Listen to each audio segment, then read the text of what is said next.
Bonjour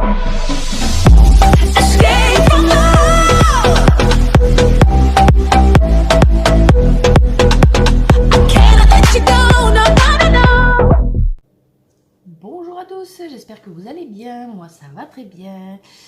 Ça sera une petite vidéo courte aujourd'hui, mais je voulais vous présenter ma façon, à moi, perso, que j'ai pour ranger, que j'ai adopté, on va dire, pour ranger mes plaques d'embossage, parce que je ne savais pas, absolument pas, comment ranger mes plaques d'embossage. J'ai regardé plusieurs tutos, j'ai regardé plusieurs vidéos, enfin c'est pas des tutos, c'est des vidéos d'ailleurs sur YouTube, des copinettes. Et ben, finalement j'ai adopté une méthode, alors je ne me rappelle plus, je suis désolée chez qui je l'ai vu, mais bon, chez plusieurs personnes de toute façon, parce que c'est une méthode qui n'est pas extraordinaire, mais qui pour moi est super pratique. Donc, donc je vais en fait vous montrer ça. Je vais basculer, je vais vous filmer à la main comme je fais certaines fois, parce que là j'aurai pas le champ,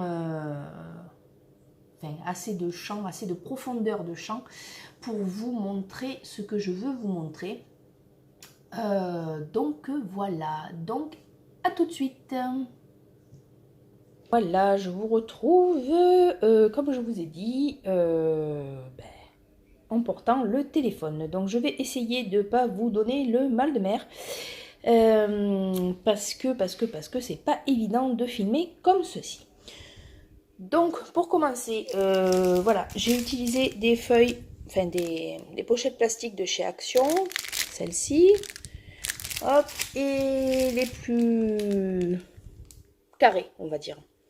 En long, en rectangle, enfin en rectangle et en carré. Voilà. Donc j'ai fait des pochettes. Je vais vous les montrer maintenant. Comme ça au moins c'est fait. J'ai la table à côté. Je suis en train d'essayer de me battre avec les machins parce que ça colle. Le truc. Enfin les pochettes plastiques collent entre elles. Donc du coup j'ai fait ça. J'ai mis du cardstock à l'intérieur. Voilà. Là j'en avais fait d'avance. Donc je peux vous les montrer. Celles-ci font 15 par 15. Voilà, et je les rentré à l'intérieur. Et celles-ci font, voilà, hop, 13 de large par 19,5 de long. Alors après, c'est en fonction, bien évidemment, de mon rangement. Moi, j'ai acheté ces petites, je sais pas si vous vous en rappelez, mais ces petites caisses-là. Et du coup, c'est bien pratique. Je les avais achetées, alors, ou à Carrefour ou à Auchan. Ça, je ne me rappelle plus. Excusez-moi pour ma gorge. C'est toujours pareil, hein, toujours ces allergies. Voilà, donc du coup, je vais essayer... Oh là là, je me baisse, pardon. Voilà, poc. Donc du coup, j'avais une multitude de plaques d'embossage. Donc j'ai fait ça comme ceci. J'ai mis le dessin de la plaque d'embossage, d'accord? Ça, c'est l'arrière du carton. C'est les plaques d'embossage de chez Action. Donc j'ai découpé tout simplement le carton que j'ai mis, le reflet que j'ai mis là, voilà, sur le devant. Comme ça me permet d'avoir un visu. Donc ça, je le remettrai après parce que sinon je vais vous filer pour devant le mal au cœur. Et derrière, donc, il y a ma plaque d'embossage qui se trouve comme ceci. C'est bien costaud, hein, ça tient bien, il n'y a pas de souci. Et j'ai un visu en direct, je vais vous montrer. Voilà. Ensuite, il ne me reste plus qu'à chercher la plaque que je veux. Donc les couleurs n'ont rien à voir, hein. Je vous le dis tout de suite, j'ai pas cherché à faire un code couleur. J'ai cherché vraiment à ce que ce soit pratique. Je sais à peu près ce que j'ai, de toute façon, j'en ai beaucoup, hein. Je dis pas que j'en ai pas beaucoup, mais je sais à peu près quand même ce que j'ai et ce que j'ai pas. Donc là, oui, c'est ça. Quand par exemple, il n'y avait pas de carton à l'arrière avec le dessin de la découpe, j'ai fait la découpe, voilà. Comme ça, je sais même pas comment mettre pour pas que vous ayez le reflet. Voilà. Donc, comme ça, au moins, je sais exactement ce que ça donne. Et ça, c'est pareil. Normalement, je le mets sur le devant. Alors, d'une main, c'est pas évident. Voilà. Mais au moins, vous voyez ce que j'ai. Enfin, je vois ce que j'ai, surtout. Ça, c'est les plaques en 3D, pareil, de chez Action.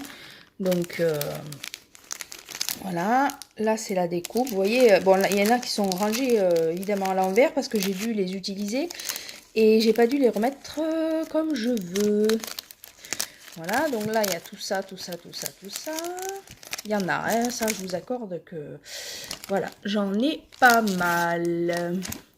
Et ensuite, sur le côté, je vais tourner la boîte parce que j'avais... Elles sont plus larges, en fait, celles-là. Donc, c'était mieux pour moi si je les mettais sur le côté. Ça, c'était celle de la cette année, d'ailleurs, de chez Action. Vous voyez, ça se prend facilement, ça se range facilement. Après, il faut avoir la place de mettre la caisse, quoi, en fait. Et enfin, pour moi, je trouve que c'est vraiment super pratique. Super, super pratique parce qu'on a tout en visu. Il suffit d'un peu... Vous voyez? Ouais, ça veut dire passer les trucs de une à une. Voilà, hop là, je vais me relever, si j'y arrive, parce que vu mon grand âge maintenant, il y a des choses que j'ai du mal à faire. Non, c'est pour rire. Mais c'est vrai que quand on reste accroupi un moment, des fois, c'est limite. Voilà, donc ben, j'espère que ça vous aura plu. Je vais vous reprendre sur la table, là, comme je fais d'habitude, pour vous dire au revoir tout simplement. Et donc je vais couper là, à tout à l'heure, enfin à de suite pour vous. Et voilà, donc je vous retrouve bah, du coup après la vidéo. Donc vous avez vu ma façon de ranger. J'espère que ça vous aura donné des idées, que ça aura pu vous aider.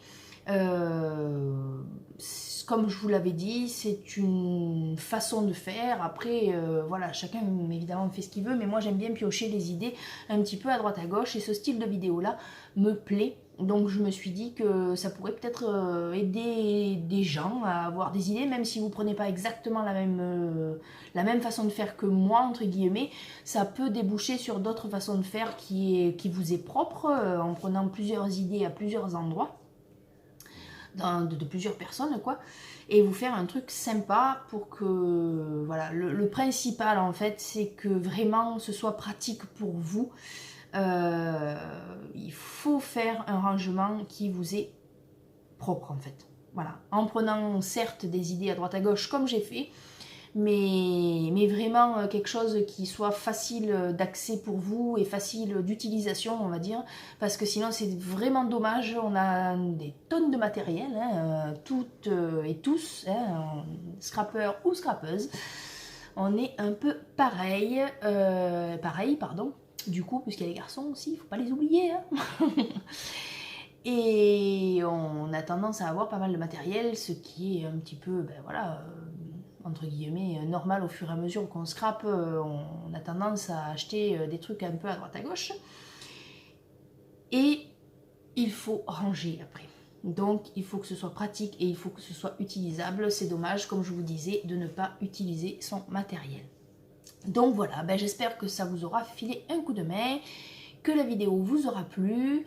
Si c'est le cas, n'oubliez pas mon petit pouce bleu, n'oubliez pas de vous abonner à ma chaîne, et moi je vous dis à bientôt pour de nouvelles vidéos. Bye bye!